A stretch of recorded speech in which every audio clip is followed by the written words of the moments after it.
ডাকাতির ছক বানচাল করল মালদার গাজল থানার পুলিশ। গ্রেপ্তার করল 5 সশস্ত্র দুষ্কৃতীকে।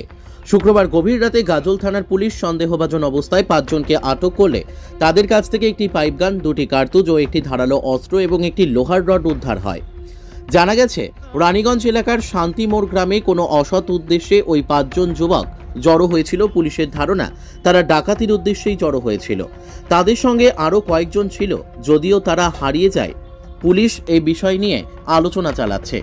প্রথমে পুলিশ 2 জনকে সন্দেহভাজন অবস্থায় ধরে, তারপর 3 জনকে ধরে।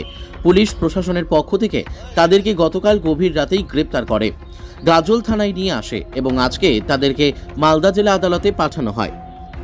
মালদা থেকে বিশ্বজিৎ মণ্ডলের রিপোর্ট, এস নিউজ বাংলা।